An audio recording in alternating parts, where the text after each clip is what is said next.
So let me just tell you a little bit about motivational interviewing. There's a wonderful book. I may have brought it. But to give you an idea of MI, geez, that's kind of sad. I only brought my own book.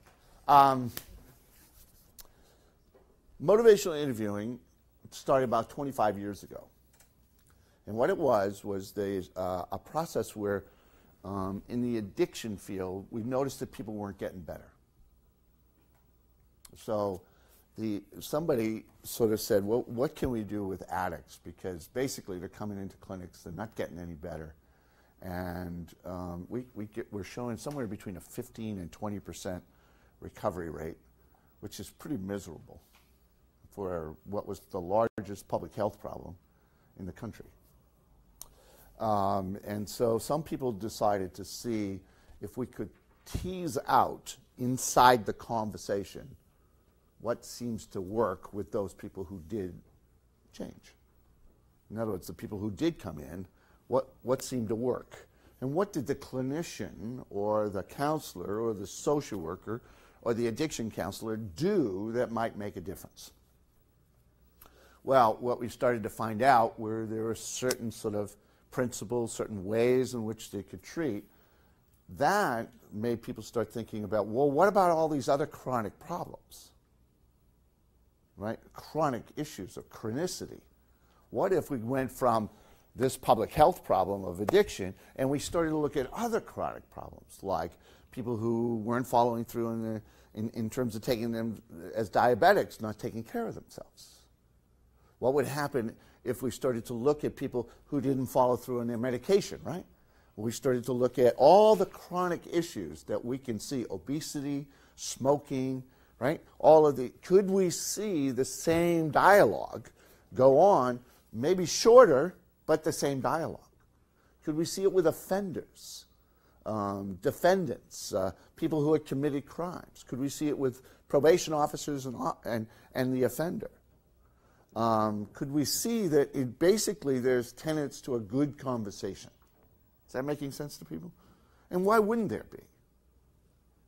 I mean, if we could spend the time, right? Why wouldn't there be a good conversation and a not so good conversation? And what would make those up? You know, what would make those up? So what we found was that, and the words probably don't speak that well to you, like in motivational interviewing, but it really is about, are you mindful about what you're doing, which is focusing on motivation and not the resolution to the problem. Does everybody get the switch?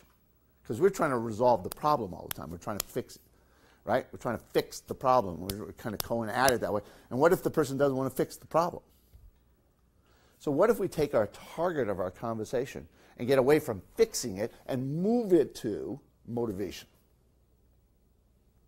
In other words, could we hear people's motivation? Right? And when you sit with somebody, right, and that you ask them, are you looking forward to Thanksgiving? And they say, I really don't even like my family. I'm hoping that the doctor doesn't let me go home. And you're sitting there going, you can hear the motivation, right, in their language. But if you're trying to fix it, then you'll say something simple like, oh, it probably will be better this year. But that's not what they just said, right? And so what they'll do is stop talking, right? They'll stop talking. Has anybody ever had the opportunity where you had a struggle in your life and you called a friend or a family member and you sort of told them what the struggle was and they started to give you advice? Anybody had that? And you can actually feel it inside you going, it's not what I want right now. Has anybody had that happen besides me? I just had it happen this morning.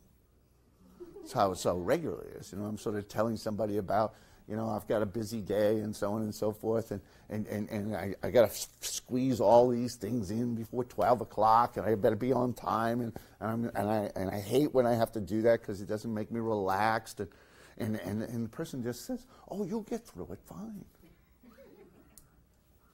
That's not what I just said. Right? Does anybody have that? Right? That's what we meant by, that's our tendency to do with people, is to kind of give them back something that's positive in nature, but it's not necessarily what they just said. And so what we tried to find, and your profession, nursing, is a good place to think about it, because here, nursing is about patient care. It's not just about the technology, it's also about that conversation. Right? It's about that 5 minutes that you might have with buddy. It's 10 minutes that you might have. And you come in and out, and you might only see somebody for 10 minutes in terms of a conversational part. And that 10 minutes has something to do with, what if we were focused on their motivation? What if we were thoughtful and we saw it as part of our medical intervention? Right? Is how we had a conversation. So am I, after 25 years, sort of learned that it was positive, it was empathetic, it was friendly, it was relational, and it was collaborative. Now, you probably have heard the words partnership and collaboration. I don't know, have you heard those words at all anywhere by now? If you haven't, they've been blasted up probably on your emails and everywhere, right? And this is a model of conversation that is consistent with that ideology of partnership, collaboration. Because the goal here is to hear people well, really hear them well, and then be able to say something back to them that will enhance their motivation.